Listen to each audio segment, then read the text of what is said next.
Now that you are in a deep trance, we are going to give you a trigger, or reinforce it if you already have it. The trigger phrase is Activate Ori Dreams. If you use this trigger phrase, the effects that are about to be described will become active. Additionally, if you use the deactivation phrase Deactivate Ori Dreams, the effects that are about to be described will become inactive. Now the effects will be described. When you try to fall asleep and the effects of this trigger are active, you will instantly fall asleep and start to dream. In those dreams you will be the spirit Ori. The world that you experience in these dreams will be consistent, ensuring that no time passes and that nothing changes within it between when you wake up and when you next enter it.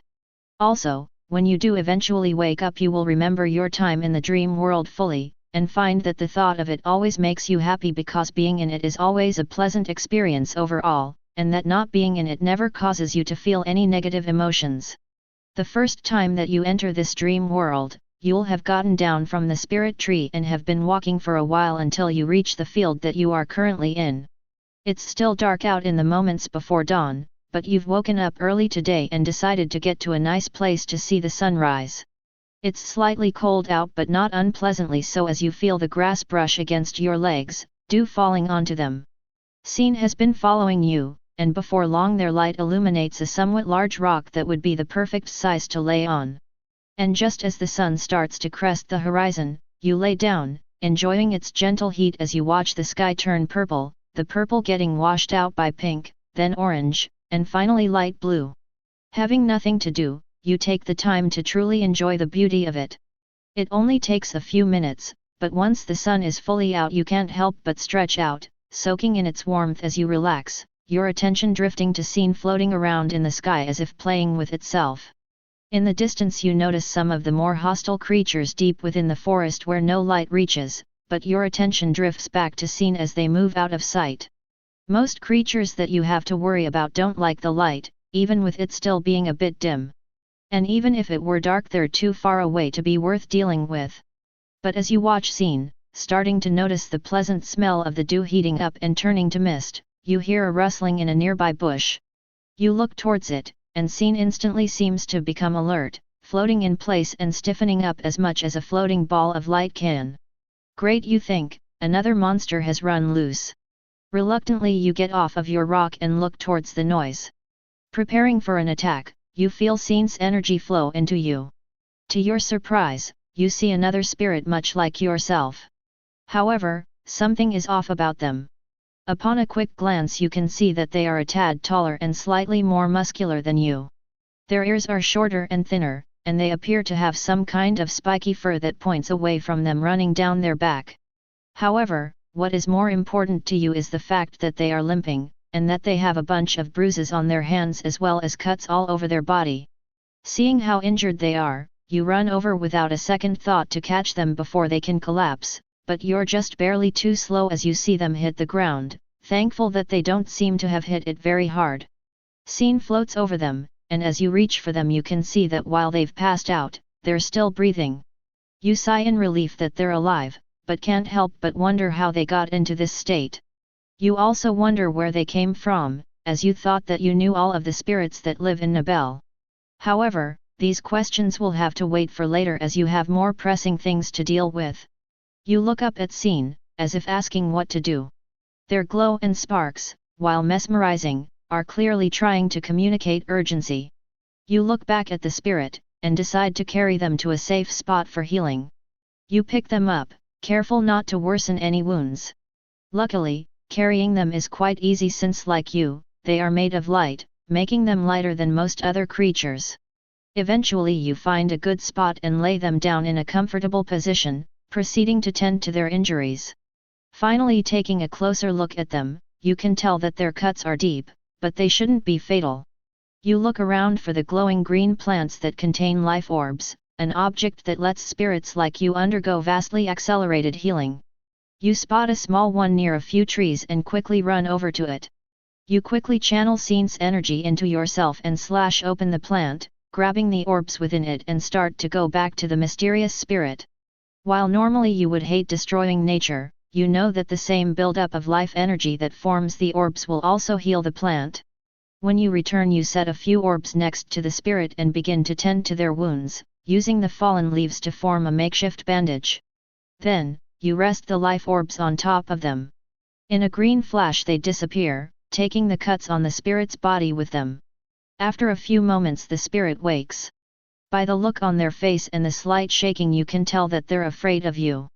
You try to calm them down, explaining that you found them injured near the woods. It takes a bit more reassuring to convince them that everything is fine, but once you do they visibly calm down. The spirit tells you that his name is Nev, and that he was caught in the crossfire of two monsters fighting over territory. He managed to escape, but landed in a large pile of thorns while doing so. Nev says, "It was my fault for wandering too deep into the forest unprepared." Sounding a bit sad he continues, "I should have known better." You shudder as you remember your own misadventures with thorn bushes, and say, "We all make mistakes, even I have made some dumb choices in this forest." He seems to feel a bit better when hearing you say this. You chat with him for a while, eventually landing on the topic of the forest. "What were you in the forest for anyways?" you ask him. "Oh," he says, and after a second he stands up suddenly. "Oh!" he exclaims, "right, I forgot. I was looking for something from my family." Caught off guard by the sudden energy, you say, "Whoa! Calm down there, you're still hurt. Maybe I could help you find what you're looking for." Almost as if on cue, he winces in pain and puts his hand on his side. "Yeah, that would be nice," he says. "What exactly are you looking for?" you ask. "Well, it's kinda complicated. Someone in my family passed away recently and they left me something," he says sadly. "All I know is that they wrote a note saying that I would know what I am looking for once I see it." You stand up, offering to help the other spirit stand up if needed. "Then let's go look for it," you say without hesitation. Nev nods. "They said that I should go to the spirit tree in Nibel." You perk up upon hearing this and say, "The spirit tree? Believe it or not, we're not too far from it. It should be a short walk from here." Scene floats overhead, and Nev says, "Oh, who are you, little fella?" You realize that Scene had somehow managed to avoid being seen by the spirit this entire time and say, "Oh, this is Scene, they are my closest companion. Don't worry, they don't talk much."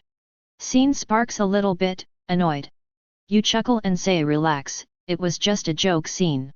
Turning back to Nev, you say, "Scene follows me around and protects me from danger, you're in good hands." You, Nev, and Scene all make your way to the spirit tree. The walk takes roughly 30 minutes, but you and Nev make good conversation, causing the time to fly by. As you approach the base of the tree, Nev says, "Wow," with awe in his voice. "I knew the spirit tree was big, but to see it this close." You see him searching for words, but he's clearly at a loss. Nev sits there and looks at the tree looming over the landscape for a moment before starting to walk around it. He says, "They said what I am looking for should be around here somewhere." You and Nev spend some time searching, until you stumble upon something. You're looking around and see a faint golden glow coming from under a big leaf behind some shrubs. You move closer to inspect it and move the leaf away. What you see is a glowing yellow spirit orb. Shouting so that Nev can hear you, you say, "Hey, Nev, is this it?" He looks over and nearly falls over when he runs to you in excitement. "Yes. Yes, it is." He quickly responds and picks up the orb. "This was my father's last spirit orb. I knew he would offer it to a spirit tree one day." A bit saddened, he continues, "I never knew when he planned to do it." You put your hand on his shoulder, saying maybe they wanted you to offer it to the spirit tree as a passing gift. You can tell that Nev is on the verge of tears and hug him suddenly. Nev starts crying, but at least he's not sobbing so loud that the whole forest can hear him. Scene flies overhead again, and uses a tendril of energy to comfort him. After a few minutes, he starts to calm down, and speaks softly. I will offer this to the spirit tree, for my dad." He stands up a moment later, and holds out the spirit orb, offering it to the spirit tree. The orb flashes, and slowly fades away. Upon seeing this, you say, "The spirit tree accepts your offering." Nev gets the biggest smile on his face. You can hear him whisper something to himself, saying, "I made you proud, Dad." He wipes his tears away, and sits down, admiring the spirit tree in silence. After a while, the sun begins to set, leaving the sky alit with a nice vibrant orange-pink hue. Hey! Nav speaks up, talking to you. Wanna be friends? Sure you say. From here on out, your actions will no longer be predetermined. Now, know that the effects of this hypnosis file will become inactive if they are a risk to your physical body or your well-being, if they are a risk to your social or professional life, if there is an emergency that they would prevent you from dealing with to the best of your abilities, or if they are a risk to your mental health. Also, any effect of this hypnosis file that was an issue will become active again once it no longer will be one. Additionally, you will never find this hypnosis file or the effects of it to be even slightly addicting. And with that said, I have told you all that you need to know.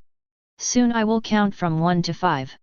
If you wish to awaken, you will do so when I reach 5, experiencing all of this again the next time that you sleep with the trigger active. However, should you be ready to sleep and wish to stay within this world, you will fall asleep when I reach 5, staying in this land with your new friend for as long as you dream.